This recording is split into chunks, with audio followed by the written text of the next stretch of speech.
नमस्कार। लक्ष्य defence academy के इस प्लेटफॉर्म से मैं शिवम आप सभी का स्वागत करता हूं। कैसे हैं आप सब? मैं उम्मीद करता हूं कि आप सब बहुत ही बढ़िया होंगे और अपनी तैयारी को बहुत अच्छे तरीके से कर रहे होंगे। जैसा कि आप सभी को पता है कि हमारे यहाँ पे मिशन वर्दी चल रहा है और मिशन वर्दी के संदर्भ में हम एक छोटी छोटी वीडियो बना करके आपको आपके सिलेबस से अवगत करा रहे हैं। यानी जो एग्जाम आप देने वाले हैं उसमें क्या क्या चीजें पूछी जाएंगी, पहले हमें ये पता होना चाहिए। आपने देखा होगा कि तमाम सारे प्लेटफॉर्म्स ऐसे हैं जो बस लगातार पढ़ाते जा रहे हैं, पर हर एक चीज का एक चीज होती है कि भाई कैसे जो है हमें पढ़ना है, क्या क्या चीजें पढ़नी, ऐसी तमाम सारी चीजें होती हैं। तो सिलेबस क्या है हमारा, हमें कितना कुछ पढ़ना चाहिए, कितना डीप जा करके पढ़ना चाहिए, ऐसी चीजों की अगर आप जानकारी लेना चाहते हैं तो आपको सिलेबस को समझना बहुत ही रिक्वायर्ड है। कल वाली वीडियो में हमने डिस्कस करा था कि एनडीए के अंदर जो मैथ्स आती है उसमें से कौन कौन से टॉपिक पूछे जाते हैं। इसी तरीके से आज के वीडियो में हम सीखेंगे कि जो इंग्लिश आती है, क्योंकि आपको पता है कि एनडीए के 2 एग्जाम्स होते हैं, सेम डे होते हैं। पहला एग्जाम जो होता है आपका वो मैथमेटिक्स का होता है, यानी फर्स्ट पेपर आपका मैथमेटिक्स का होता है, और जो सेकंड पेपर होता है वो इंग्लिश और जीएस मिक्स का होता है। तो इंग्लिश के अंदर वो कौन कौन से टॉपिक्स है जो आपसे पूछे जाएंगे, ये आज हम अपनी वीडियो में डिस्कस करेंगे। तो चलिए ज्यादा समय ना खराब करते हुए वीडियो को शुरू करते हैं और आपको बताते हैं कि इंग्लिश में क्या क्या पूछा जाएगा। देखिए, आज का वीडियो स्टार्ट करने से पहले आप सभी के लिए एक बहुत ही मोटिवेशनल लाइन यहां पर लिखी गई है, क्या कि शेरों के पुत्र शेर ही जाने जाते हैं। शेरों के पुत्र शेर ही जाने जाते हैं। और भाई चाहे जितनी भीड़ हो ना, लाखों क्या करोड़ों की भीड़ भी हो ना, तो फौजी अलग पहचाने जाते हैं। समझ में आ रही बात? फौजी अलग पहचाने जाते हैं। चलिए इसी अच्छी बात के साथ में आज के इस वीडियो को शुरू करते हैं। मैं उम्मीद करूंगा कि आप में से वो साथी जो कल वाली हमारी वीडियो को देख चुके हैं और आज की वीडियो को भी देख रहे हैं, आप लोग प्लीज वीडियो को लाइक करके जाइएगा, चैनल को सब्सक्राइब करके जाइएगा, ठीक है। देखिए, जब हम आगे बढ़ेंगे तो मैं आपको बता दूं कि लक्ष्य लर्निंग ऐप को अपने फोन में इंस्टॉल करें। यहाँ पर तमाम सारा फ्री कंटेंट आपके लिए अवेलेबल है पढ़ाई करने के लिए, और आगे फ्यूचर में अपडेटेड कंटेंट्स भी आपके लिए आते रहेंगे, ठीक है। चलिए, ये हमारी लाइब्रेरी जो कि लखनऊ में सिचुएटेड है। अगर आप कोई लोकल देख रहा है तो हमारे यहाँ विजिट कर सकता है, ठीक है।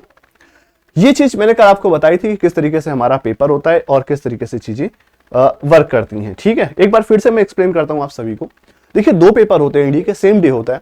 फर्स्ट आपका मैथमेटिक्स होता है और सेकंड आपका जनरल एबिलिटी टेस्ट होता है, जिसके अंतर्गत 2 चीजें पूछी जाती हैं। क्या? सबसे पहला तो इंग्लिश और दूसरा है जीके। हम मैथ्स का ऑलरेडी डिस्कस कर चुके हैं, अब हम बात करेंगे इंग्लिश के बारे में, जिसके 50 सवाल आते हैं। 50 क्वेश्चंस कहां से आते हैं, किस तरीके से 50 क्वेश्चंस को पूछा जाता है, ये चीज हम डिस्कस करेंगे। और ये जो 50 क्वेश्चन आते हैं ना मेरे भाई, ये 4 नंबर का एक क्वेश्चन होता है, यानी टोटल 200 नंबर अपने आप में कैरी करता है ये। क्या आप मेरी इस बात को समझ पा रहे हैं? तो आप कहेंगे हाँ, हम आपकी बात को समझ पा रहे हैं। दूसरी चीज मैं आपको बता दूं कि अगर आप कोई भी प्रश्न गलत करते हैं तो उसके लिए निगेटिव मार्किंग का भी प्रावधान किया गया है।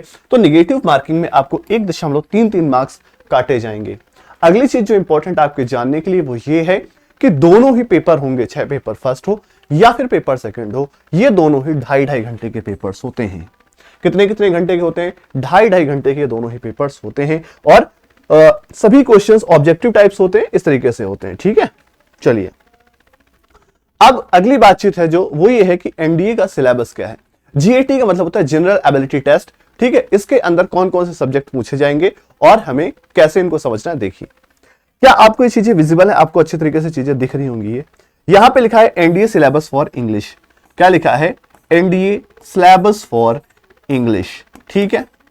और इधर पर कुछ टॉपिक लिखे हुए हैं जिन्हें मैं आपके सामने डिस्कस करने वाला हूं। देखिए, ध्यान से देखते जाइए, चीजों को समझते जाइए। आई होप कि आपको चीजें क्लियर होती जाएंगी, ठीक है। सबसे पहली चीज है स्पॉटिंग एरर्स।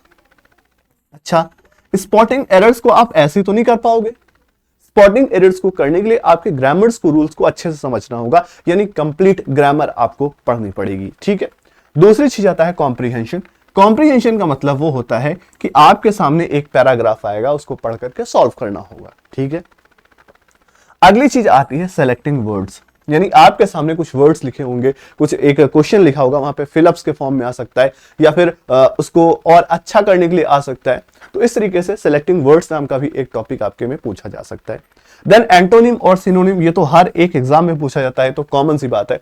अगर कोई भी आप एग्जाम दे रहे हैं जिसमें से इंग्लिश पूछी जाती है तो उसमें सिनोनिम्स और एंटोनिम्स का एक अपने आप में बहुत बड़ा महत्व होता है, ठीक है।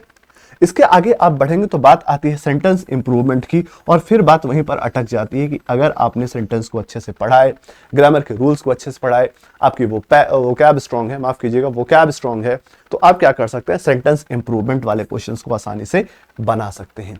और सबसे लास्ट में जो चीज आती है वो ये आती है कि ordering of the words in a sentence, यानी जिसे हम रीअरेंजमेंट भी कहते हैं। क्या कहते हैं, रीअरेंजमेंट भी कहते हैं। बात समझ में आ रही है? तो इस तरीके से एक इंग्लिश का पूरा का सिलेबस है। एक शॉर्ट वे में सिलेबस को आपको समझाने की कोशिश की गई है। पूरा वन टॉपिक्स तो इसमें करने बैठेंगे तो बहुत ही लंबा बीत जाएगा, क्योंकि इसके अंदर भी तमाम सारी चीजें आती हैं। बट मेनली ये वो टॉपिक्स है जिन्हें आपको पढ़ना है, समझना है और अपने आप को गति देनी है और बेहतर करना है। ठीक है, तो ये पूरा इंग्लिश का सिलेबस था जिसे आपको पढ़ना है और समझना है, और इस तरीके से अपनी तैयारी को धार देते हुए अपनी तैयारी को आगे बढ़ाना है। वीडियो एंड करने से पहले मैं आपको बता दूं कि हमारा एक मैथ्स का बैच चल रहा है YouTube पर, फ्री ऑफ कॉस्ट चल रहा है, जहां पर हम बेसिक से बिल्कुल एडवांस लेवल तक की मैथ्स पढ़ रहे हैं, और अभी वहां पर हमने अर्थमेटिक को स्टार्ट किया है। ठीक है, तो अगर आप में से कोई भी साथी जिसकी मैथ्स वीक है और वो मैथ्स को सीखना चाह रहा है, तो हमारे उस बैच के साथ में रोज दोपहर 1 बजे लाइव जुड़ सकता है और अपने सवालों को पूछ सकता है।